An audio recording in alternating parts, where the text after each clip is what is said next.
জনদুর্ভোগ সৃষ্টি করলে সেটার জন্য পুলিশ ক্যান টেক অ্যাকশন। আজকে থেকে অ্যাকশন শুরু হবে। আওয়ামী লীগের লোকেরা যেই সিন্ডিকেটগুলো সামলাতো তারা তো সেগুলো ছেড়ে চলে গেছে।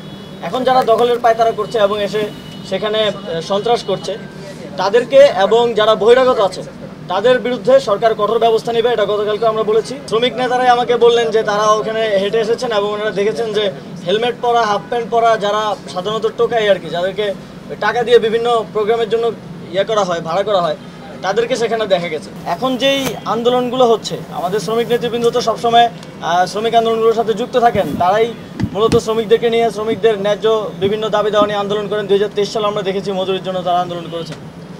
তারা এই আন্দোলনের প্রকৃতিটা তারা নিজেরাও বুঝে উঠতে পারছেন না, কেননা এখানে কোনো নির্দিষ্ট দাবি উঠে আসছে না, কোনো নির্দিষ্ট দফা পাওয়া যাচ্ছে না। সেখানে তাদের যারা সাধারণত শ্রমিক আন্দোলনগুলোতে সংগঠিত করেন তারাও সেখানে সেভাবে নেই। সেখানে বহিরাগত লোকজনের আধিক্য দেখা যাচ্ছে। বহিরাগতরা এসে এবং বেকার যুব সংঘ নামে কয়েকটা, যারা কখনোই আগে আসলে শ্রম এরিয়ার মধ্যে কোনো আন্দোলন করেনি, এসে গাড়ি ভাঙচুরের মতো ঘটনা ঘটাচ্ছে। শ্রমিক নেতারাই আমাকে বললেন যে তারা ওখানে হেঁটে এসেছেন এবং ওনারা দেখেছেন যে হেলমেট পরা, হাফ প্যান্ট পরা, যারা সাধারণত টোকাই আর কি, যাদেরকে টাকা দিয়ে বিভিন্ন প্রোগ্রামের জন্য করা হয়, ভাড়া করা হয়, তাদেরকে সেখানে দেখা গেছে।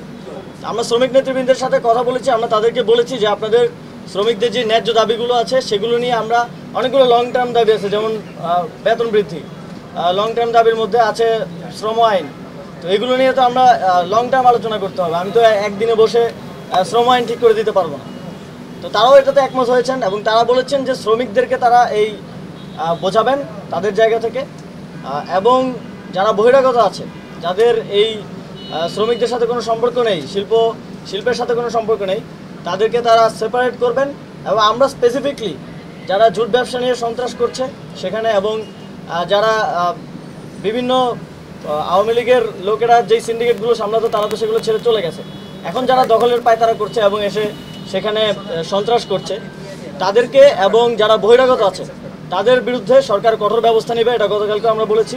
কিছু বিএনপির স্থানীয় নেতৃবৃন্দেরও আমরা সংশ্লিষ্টতা পেয়েছি। বিএনপির কেন্দ্রীয় নেতৃবৃন্দের সাথে আমাদের এই বিষয়ে কথা হচ্ছে, যাতে তারা তাদেরকে নিবৃত রাখেন। এবং স্থানীয়ভাবে আওয়ামী লীগের অনেকে থাকে না যে স্থানীয় প্রভাবশালী হিসেবে জুট ব্যবসার সাথে জড়িত, এখনও রয়ে গেছে, তাদের বিরুদ্ধে আমরা কঠোর অবস্থানে যাব। এবং অলরেডি আমাদের কাছে যে ইনফরমেশন আছে স্বরাষ্ট্র মন্ত্রণালয়ের কাছে, সেই ইনফরমেশনের ভিত্তিতে তাদেরকে অ্যারেস্ট করা হবে। এবং যেই জনদুর্ভোগ সেখানে তৈরি হয়েছে, সেই জনদুর্ভোগ আপনারা জানেন, এটা হচ্ছে আমাদের আইনেই আছে। জনদুর্ভোগ সৃষ্টি করলে সেটার জন্য পুলিশ ক্যান টেক অ্যাকশন।